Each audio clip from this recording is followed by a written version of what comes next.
Continuar con las conferencias magistrales de este seminario, el doctor Jorge Bustamante, investigador del Departamento de Estudios Sociales del Colegio de la Frontera Norte y exrelator especial sobre derechos humanos de los migrantes de la Organización de las Naciones Unidas, presentará la conferencia magistral titulada Una visión sociológica de la frontera norte de México.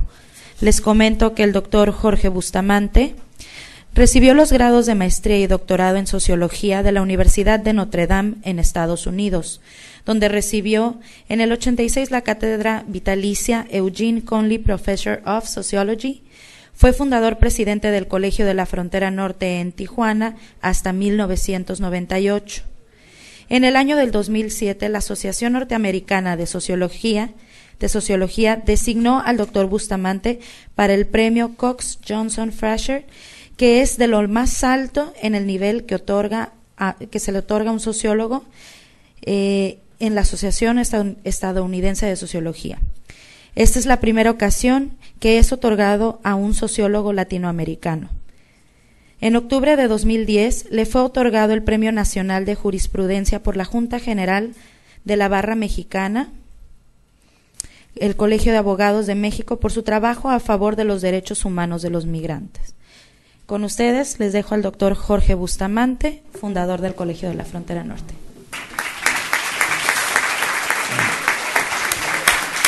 Muchas gracias. Si ustedes me permiten, me voy a quedar aquí para exponer mis puntos de vista y quisiera empezar por hacer referencia a una mención repetida que se ha hecho sobre el incumplimiento de nuestro órgano legislativo de la emisión del reglamento que corresponde a la ley de población, a la ley de migración, y que pues esto creo que sugiere una pregunta: ¿por qué este retraso? Desde luego, no es que en todos los casos nuestro Congreso haya sido puntual en el cumplimiento de sus propias determinaciones, pero en este caso como que ya se han excedido en ese incumplimiento. Y creo que vale la pena preguntarse por qué. Y creo que el por qué ha sido en realidad respondido tanto en la presentación del doctor Plasencia como del doctor García Ramírez,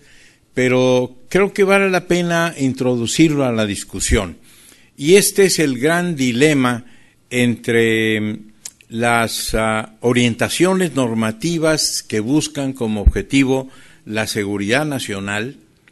versus, y aquí es aplicable el versus, las orientaciones normativas que están buscando el cumplimiento, la protección de los derechos humanos. Este es un conflicto que ocurre actualmente en la mente de nuestros propios legisladores y esto está detrás del retraso, porque hay algunos que quisieran que el reglamento tuviera una orientación hacia la seguridad nacional, que sería, por cierto, vale la pena mencionarlo, aplaudido por muchos políticos en Estados Unidos, que no han dejado de mencionarlo y de hacer cierta presión indirecta en este sentido. Y por otro lado, hay también legisladores que se oponen a esa orientación de seguridad nacional porque saben que en términos prácticos acaba siendo una fuente de violaciones a los propios derechos humanos y esta orientación que en muchas ocasiones se hace depender de medidas coercitivas que favorece el abuso del poder, a la que se oponen estos otros legisladores que están orientados hacia un reforzamiento de la protección, del respeto de los derechos humanos. Y en este conflicto aún no resuelto, es algo que nos compete a todos en la medida en que como ciudadanos participamos en esta distinción, porque también en esta distinción hay una buena parte de la sociedad civil mexicana. Los que estamos obviamente en favor de que esta orientación que se dé en el reglamento, que aún por decidir, se refuerce el criterio orientado hacia la protección de los derechos humanos, pues tenemos que comprometernos también a responder en caso de que esto no sea así, porque hay una contradicción entre estas dos orientaciones, una hacia la seguridad nacional y otra hacia los derechos humanos. Y esto es una contradicción que a mí me ha interesado mucho dilucidar en cuál es el fondo del asunto. Y en el fondo del asunto me he encontrado con una aparente contradicción entre lo que es el concepto de derechos humanos y lo que es el concepto de migración. Y esto es porque, deteniéndome en primer lugar en el concepto de migración, encontramos algo que se puede entender de una manera bastante sencilla. El migrante como un individuo que decide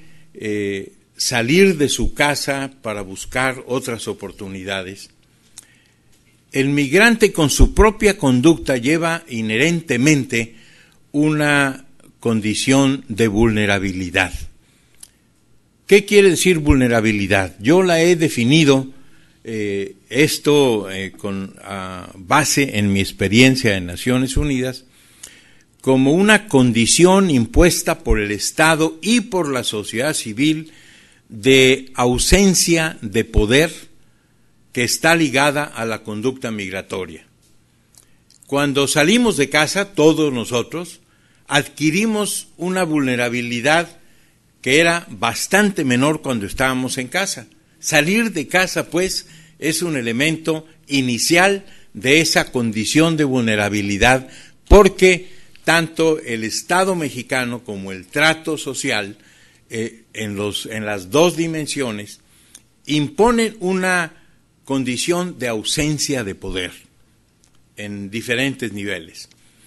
Y esto, pues, está ligado también a una contradicción más filosófica,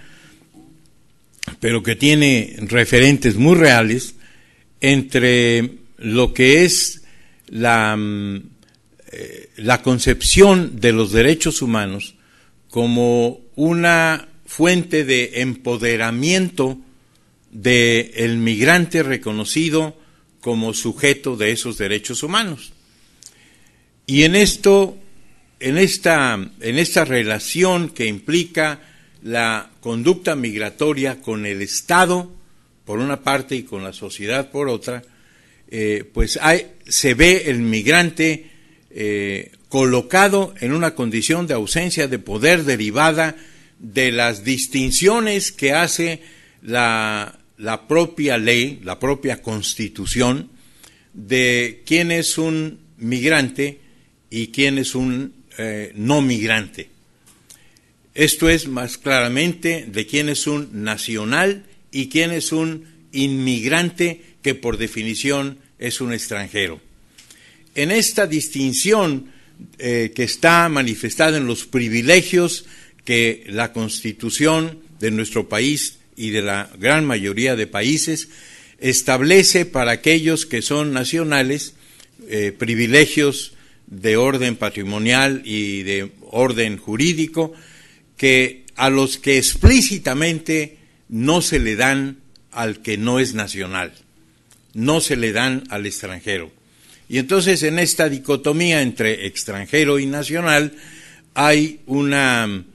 criterio de desigualdad que, llevado cuando trasciende a las relaciones sociales entre nacionales e inmigrantes o extranjeros, se convierte en una asimetría de poder, se convierte en una condición de desigualdad en la cual el nacional tiene más poder que el inmigrante. En ocasiones esto lleva a una subordinación del inmigrante. Y en esta desigualdad en la cual los nacionales tienen privilegios de los cuales son explícitamente excluidos los extranjeros, traducido a las relaciones sociales, traducido a esta asimetría de poder, pues hay también una contradicción que tiene que ver con una tradición histórica, y que en esta tradición histórica yo la he estudiado a partir de la recomendación de George Hegel, que tenía, por cierto, un estudiante famoso por su rebeldía, y que este filósofo alemán, George Hegel, recomendó algo que ya los griegos habían recomendado. Cuando se trate de dilucidar la historia de la humanidad, el mejor de los caminos es buscar las contradicciones. Y aquí Hegel habló de esta metodología como una dialéctica que desde luego tuvo sus orígenes en Grecia, pero que él desarrolló, y que después su rebelde alumno la modificó, dijo que su maestro estaba equivocado y que había que poner de cabeza sus enseñanzas, y que acabó definiendo el materialismo dialéctico. Bueno, yo no me voy a referir a las enseñanzas del ilustre estudiante de George Hegel, sino a las del maestro, aquella método dialéctico que sugiere la búsqueda de contradicciones. Y aquí es donde la contradicción que acabo de señalar, que está ligada a las leyes bajo las cuales se da esta ausencia de poder que caracteriza al migrante, derivado de su conducta y derivado de su decisión de salir de casa, a lo cual inherentemente lleva paralelo una disminución de su posibilidad de defenderse, que tenía cuando estaba en casa. Cuando sale de casa la tiene en menor grado, y esto, pues esta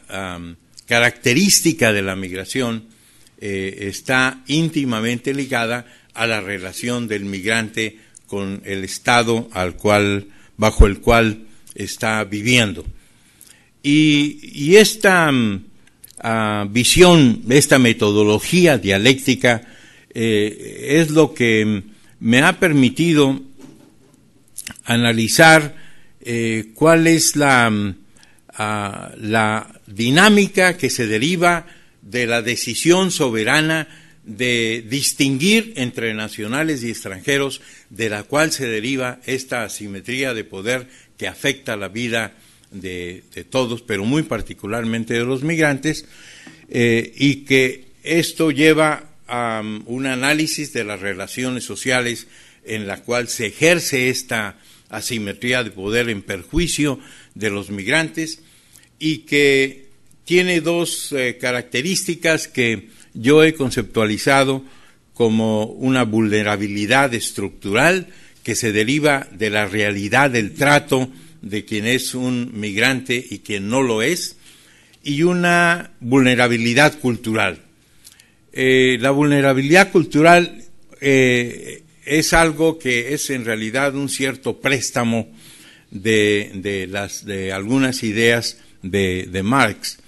en la cual habla de la conciencia en sí y para sí, y que en este caso la cultura son todos estos elementos que refuerzan, que tienden a reforzar las condiciones de desigualdad de la vulnerabilidad estructural. Hay un proceso de retroalimentación que viene de los valores anti-inmigrantes y que tienden a reforzar, a dar justificación a aquellas condiciones de desigualdad que se manifiestan en la vulnerabilidad estructural. Una siendo condición objetiva y la otra siendo la vulnerabilidad cultural una condición subjetiva. Y este proceso de retroalimentación de lo cultural en lo estructural, esto da lugar a condiciones en un proceso dinámico, a condiciones de impunidad por las violaciones a los derechos humanos. Una impunidad que tiene esta dimensión cultural en la cual se justifica o se trata de justificar la existencia de esa desigualdad, y que esta impunidad es lo que caracteriza algo que yo he sostenido con mucha responsabilidad, porque esto es perfectamente demostrable y documentable, que nuestro país ha ganado el primer lugar en la violación, en el número de violaciones a los derechos humanos en el mundo. Somos campeones mundiales del número de violaciones a los derechos humanos. No hay otro país donde haya habido más muertos migrantes, inmigrantes internacionales que en México. Y este campeonato, triste campeonato mundial, lo hemos ganado en esta administración, en la administración del presidente Calderón. Y pues esto en sí mismo encierra una invitación a la reflexión cuando encontramos los datos de la Comisión Nacional de Derechos Humanos que refuerzan esta calificación que estoy haciendo de este triste campeonato mundial, y que demuestran muy claramente, muy fehacientemente el número de migrantes. Simplemente si sumamos el número de cadáveres que han sido descubiertos en los últimos 4 años en México, de migrantes, presumiblemente de migrantes internacionales, el último de ellos hace unos días, encontramos, si sumamos el número de estos cadáveres, que obviamente detrás de cada cadáver hubo varias violaciones de derechos humanos. Es evidente que el muerto pues perdió la vida, y en eso había una violación evidente de uno de los principales derechos humanos, pero no el único. Y esta suma en el número de violaciones de los derechos humanos que nos hace mantener este triste campeonato mundial en el número de violaciones a los derechos humanos de los migrantes, esto es algo que tiene mucho que ver con una muy desafortunada declaración del presidente de la República en una reunión internacional en Puerto Vallarta, una reunión internacional sobre migración, en donde el señor presidente dijo que había un serio problema de violaciones a los derechos humanos y de violencia generada en estas violaciones, y que el único responsable de la violencia en contra de los migrantes era el crimen organizado. Ciertamente, el crimen organizado participa, pero no es el único responsable. Al decir el único responsable es el crimen organizado, está exculpando a aquellos que tienen la responsabilidad de Estado en las violaciones a los derechos humanos, que son, por definición, los policías en quienes el Estado ha delegado la facultad de usar la fuerza en el cumplimiento de la ley, y los funcionarios del Estado mexicano, muy particularmente los de migración, que de acuerdo con los datos encontrados por la Comisión Nacional de Derechos Humanos, han sido los participantes, no mayoritariamente, pero importantísimo participantes en el número de violaciones a los derechos humanos, con las consecuencias que acabo de referir. Este desafortunado error conceptual que salió de la declaración insistente del presidente de la República fue después repetida y reiterada por su secretario de Gobernación, en paz descanse, el secretario Blake, quien dijo públicamente: los únicos responsables de la violencia en contra de los migrantes es el crimen organizado. Y siendo ambos funcionarios abogados, pues resulta aún más extrañable que no hayan considerado que el crimen, los miembros del crimen organizado, en tanto que particulares, no son sujetos de responsabilidad de Estado. Entonces, cuando dice el secretario de Gobernación, reiterando al presidente de la República, los únicos responsables de las violaciones, de la violencia en contra de los migrantes, es el crimen organizado, pues está cometiendo un error que pues salió de una pobre preparación en sus escuelas de derecho. Y esto pues lo más grave no es este error que pudiera ser simplemente una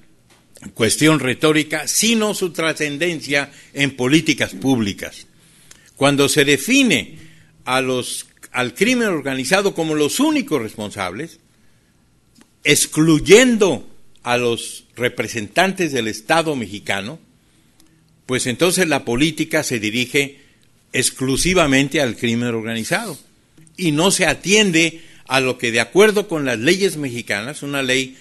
por cierto, muy poco conocida por los abogados del país, que es la ley de responsabilidad patrimonial del Estado mexicano, que se promulgó en 2009 y que define claramente cuál es la responsabilidad patrimonial de aquel que viola las leyes mexicanas y de aquel que viola los derechos humanos, sobre todo ahora que han sido colocados estos derechos humanos en el artículo 1 de la Constitución de la República, a partir del año pasado. Y entonces aquí es donde encontramos que esas contradicciones a las que aludí antes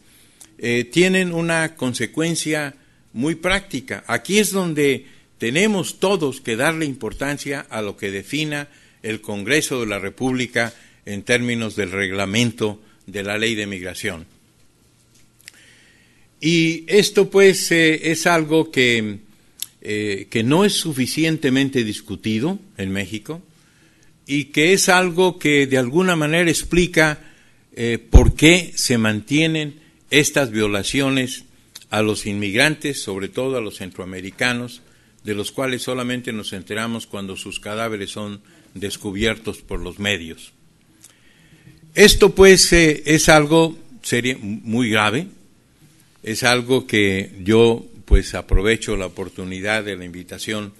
que me hizo el presidente del colegio para participar en este evento, en este seminario, porque es algo de lo cual yo advierto una escasa, lo que el sociólogo francés Durkheim habló de conciencia colectiva. No hay una conciencia colectiva de la trascendencia de que que tengamos este campeonato mundial en el número de violaciones a los derechos humanos de los migrantes internacionales.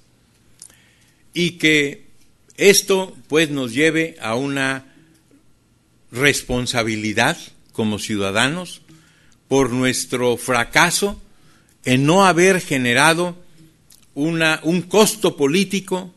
para el gobierno de México, para el Poder Ejecutivo, Legislativo y Judicial, para el Estado mexicano, por no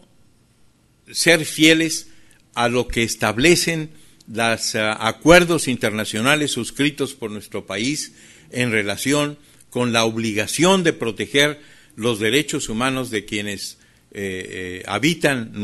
el país, de quienes obviamente de estos migrantes que entran a nuestro país generalmente en un proceso de transmigración hacia Estados Unidos,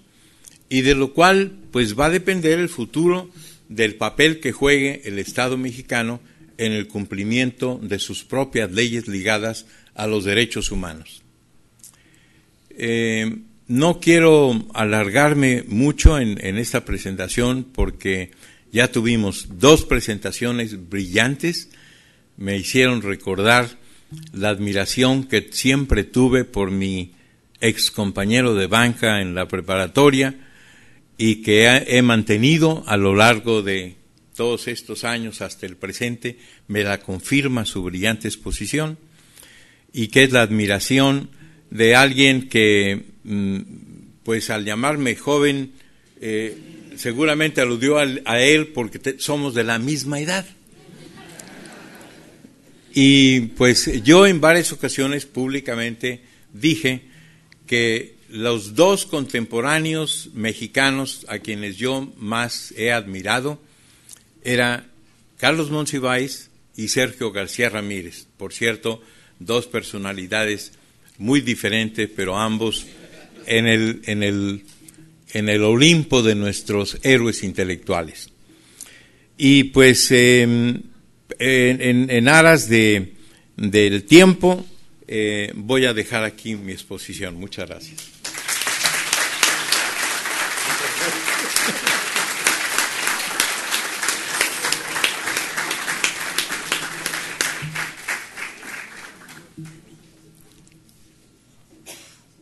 Agradecemos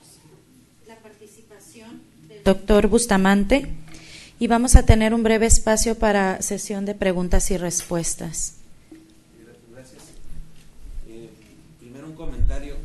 Algo había en esa banca en la preparatoria que generaba personalidades tan especiales. Felicidades, gracias por la presentación. Vamos a tener la oportunidad de un intercambio de ideas, comentarios, entonces por favor si nos ayudan a expresarlas en este momento, bienvenidos y bienvenidas.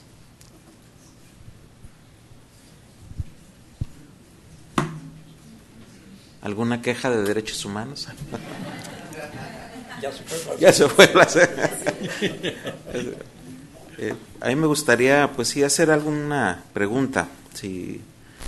me permiten hacerla ahora.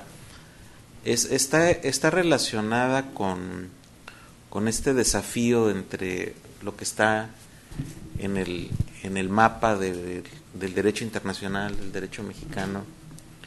de lo que ya tenemos constitucionalmente, lo que está ya en la ley de migración. Y la pregunta es en la parte tanto cultural como de la política pública. Es una pregunta para nuestros dos expositores que están aquí en este momento, pero en el terreno de la cultura, de nuestra visión del migrante, de nuestra visión de nosotros mismos como migrantes, tanto nacionales como internacionales, ¿dónde hay los focos de tensión estos que se estaban aludiendo? ¿Dónde hay estereotipos, paradigmas, visiones que nos hace que todo este otro mapa jurídico que está en construcción, pues nos siga costando adaptarlo tanto a la cultura como a la política pública, ¿no? A las instituciones? Como el ejemplo que daba el doctor Plasencia del policía en el aeropuerto de Tijuana, ¿no? Es cultura y es política pública, tal vez, en ese acto. Entonces es una pregunta de ¿dónde están los focos de fricción? Y cómo pudiéramos combatir esos focos de fricción para que nuestro mapa jurídico pueda ser mucho más coherente con lo que pensamos, lo que concebimos y lo que hacemos. Entonces, pero es una pregunta que me encantaría escuchar la opinión de ambos, si es posible. Tú primero.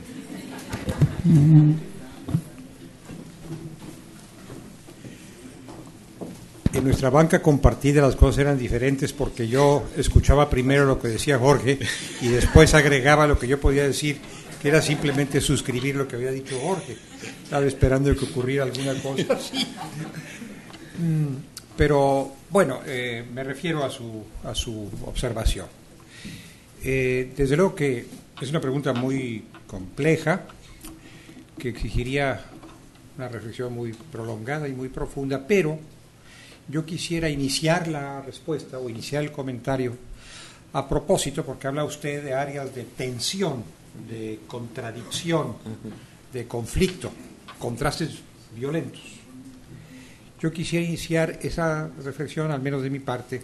acudiendo, sí, precisamente a algo que acaba de manifestar el doctor Bustamante, a propósito del por qué ciertas disposiciones que parecen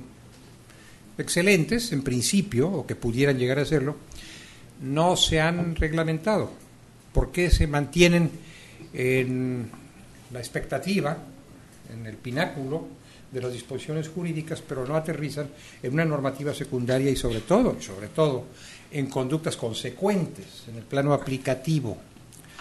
Aquí yo observo la tensión que él mismo advirtió y que a mí me parece sumamente preocupante, a escala internacional, binacional y a escala nacional. En un documento muy reciente de la Universidad Nacional Autónoma de México, Elementos para una política de Estado en materia de seguridad y justicia, se incluyó un capítulo sobre temas de la frontera sur y de la frontera norte. En el examen de ese capítulo se alude, en aquel entonces aquella comisión redactora de este documento fue coordinada por nuestro recordado amigo, el doctor Jorge Carpizo. En ese capítulo se alude a las diferentes percepciones que se tienen a ambos lados de la frontera o de las fronteras a propósito del tema migratorio.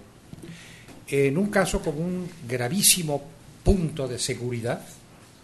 y en el otro caso como una cuestión vinculada no tanto con la seguridad, aunque no se desconoce,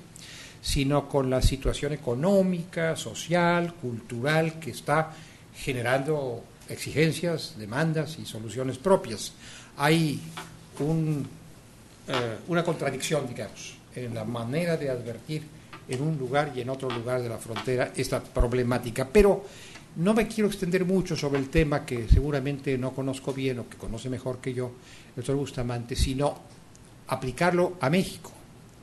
En nuestro México hoy ciertamente existe esa tensión entre las preocupaciones que bordean el tema de la seguridad pública y las que bordean el tema de los derechos humanos. Esto lo hemos visto en muchos debates legislativos que finalmente no han culminado porque las tensiones en ambos sentidos han sido muy fuertes. Por ejemplo, en la propuesta de reformas a la Ley de Seguridad Nacional. Como seguramente sabemos todos, el año pasado, sobre todo, y desde antes, se estuvo discutiendo una reforma muy incisiva a la Ley sobre Seguridad Nacional para mejorar, se decía, algunos aspectos de la garantía de la seguridad nacional, depositando en manos del Ejecutivo una suma de facultades verdaderamente inquietantes que de hecho y de derecho podrían colocar en un predicamento los derechos humanos, el régimen del Estado de Derecho y la justicia penal en su conjunto, en aras de la seguridad. ¿Por qué? Porque, claro, en México prevalecen condiciones de inseguridad, sencillamente horrendas, valga la expresión,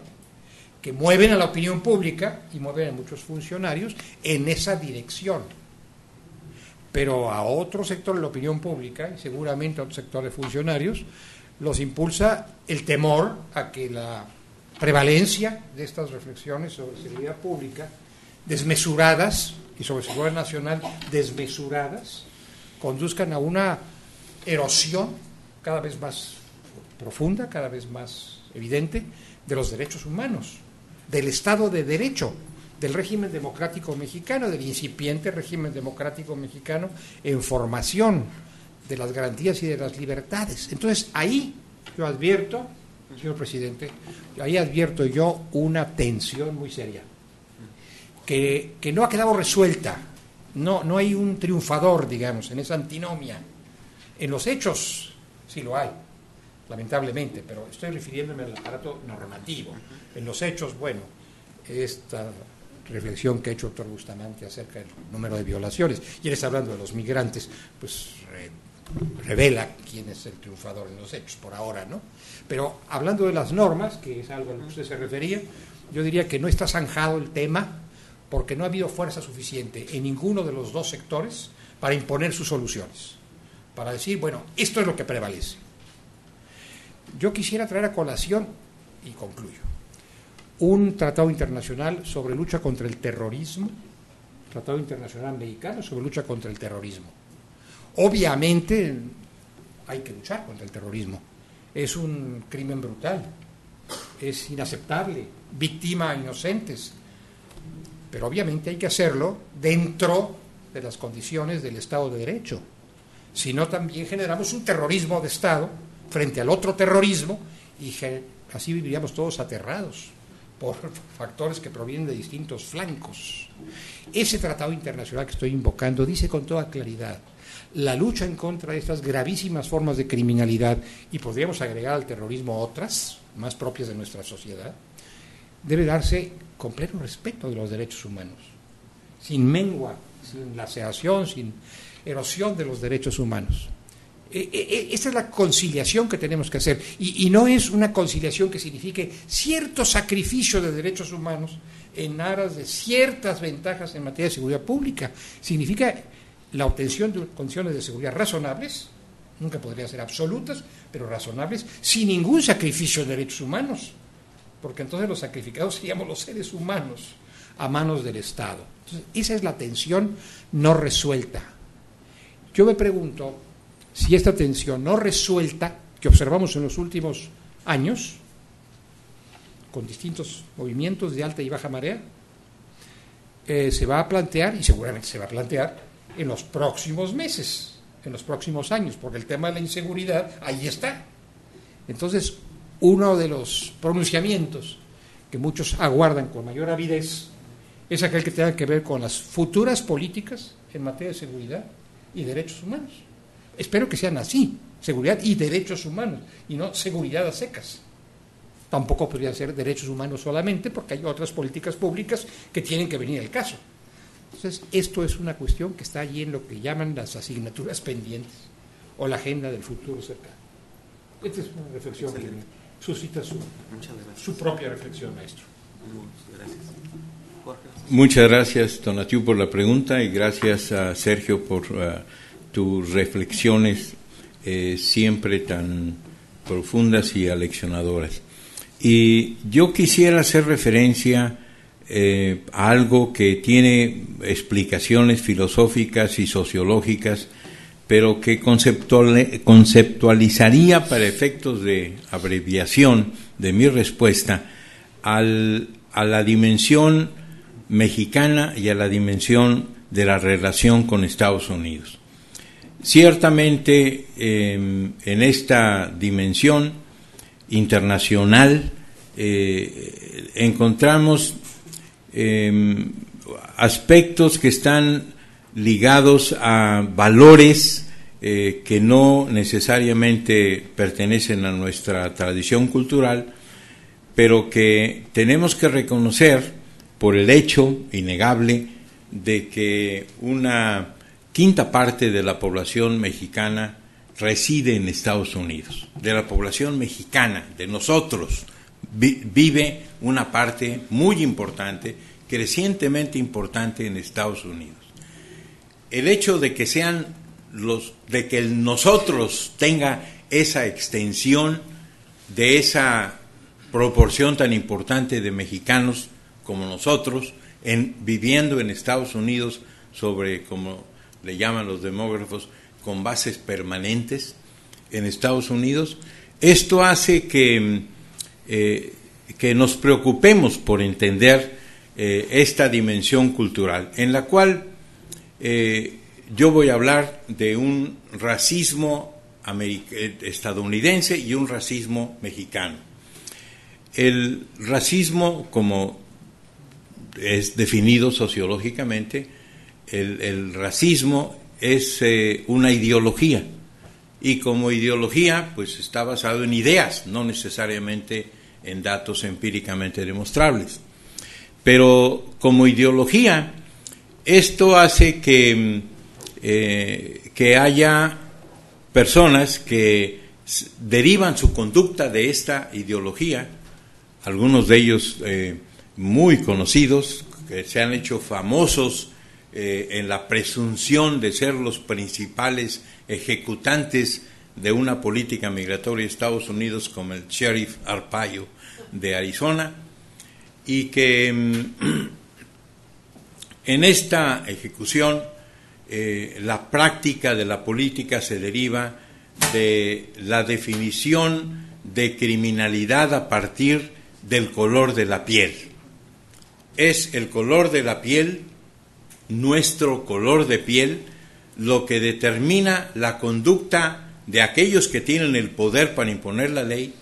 de que están frente a un criminal. La criminalidad de la cual se derivan las conductas que ha hecho famoso al sheriff Arpaio, se derivan de un criterio racial, de una característica tan evidente como es el color de la piel, de la cual se deriva la definición de criminal, porque en Arizona las leyes migratorias han sido ya, por decisión de su Congreso, definidas como crimen. Y esto pues es algo que tiene una historia a la cual no me voy a remitir, pero que es pero que de esa historia se deriva una política que se deriva de una conducta que es una conducta racista, porque se aplica a partir de un elemento racial, el color de la piel, entre otros, la manera de vestir, la manera de hablar, el idioma, etcétera. Pero principalmente los policías de Arizona, de acuerdo con su ley actual, conformada por la Suprema Corte de Justicia de Estados Unidos, pueden arrestar y inquirir sobre la legalidad de la estancia de una persona a partir del color de la piel. Y esto pues tiene consecuencias sobre las cuales no voy a abundar, son obvias, y que tienen que ver pues con este aspecto de la cultura de Estados Unidos, que tiene que ver con el racismo como una ideología con una larga historia, la cual no voy a elaborar. Ahora cruzo la frontera para hablar del racismo mexicano. Nosotros, cuando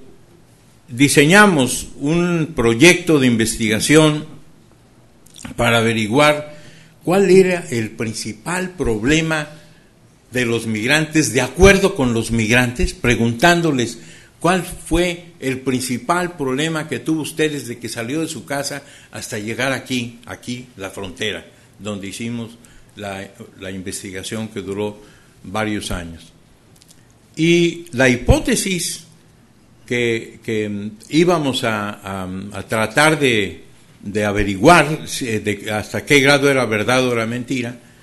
era de que el principal problema de los migrantes mexicanos estaba en Estados Unidos. Ahí es donde los explotan, los maltratan, y violan sus derechos, etcétera. Pero cuando les preguntamos a los migrantes cuál fue el principal problema desde que salió de su casa, nos dijeron de manera abrumadora, demostrado científicamente, los policías mexicanos. Las extorsiones de los policías mexicanos desde que salimos de casa hasta llegar a la frontera. Y esto pues obviamente nos sorprendió que esa fuera por cierto, esa respuesta era lo que creíamos muchos de los que estábamos haciendo investigación, pero la comprobamos científicamente. Y esa investigación, que le llamamos el proyecto Cañón Zapata, esa investigación nos llevó a proponer medidas para combatir lo que se derivaba de este hallazgo, en el que era muy claro que los migrantes extorsionados, que eran cercano al 90% de las muestras que seguimos, cuando vimos las estadísticas había una diferenciación regional. Los más extorsionados eran del sureste de México y los menos extorsionados eran los del norte de México. Y entonces, profundizando en el hallazgo,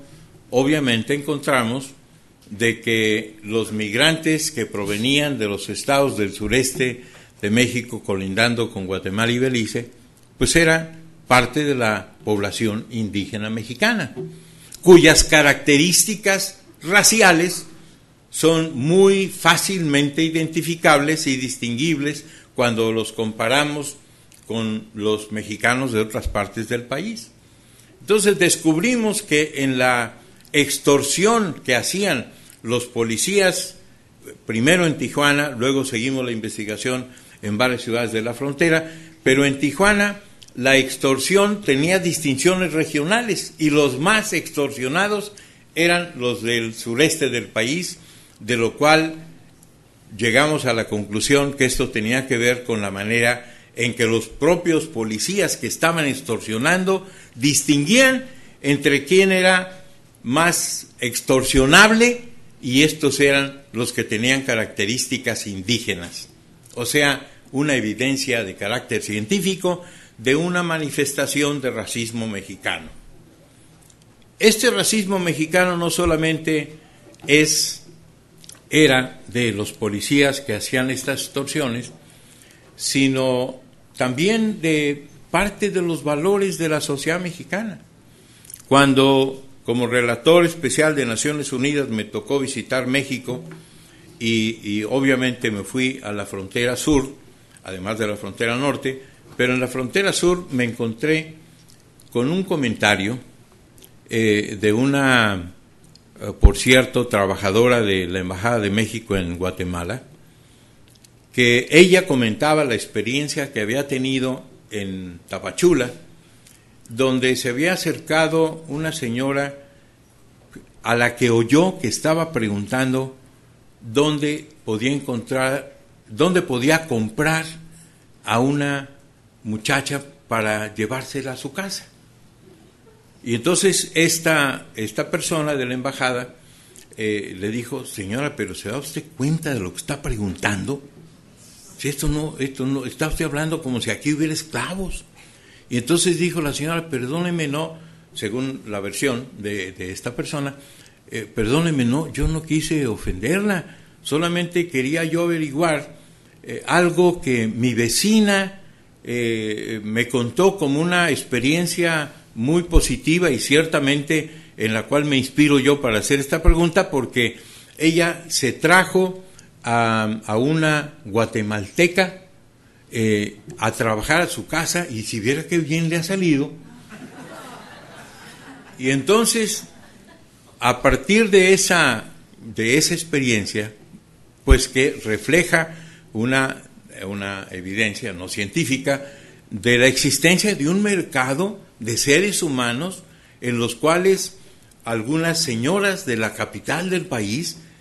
han ido a la frontera con Guatemala a comprar sirvientas, a comprar niñas, seres humanos, como hace 400 años. Y bueno, esta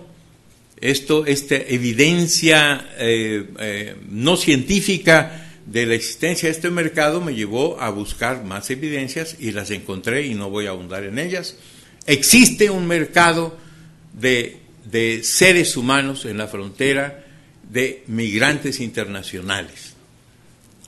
que son tratados como cosas, como esclavos.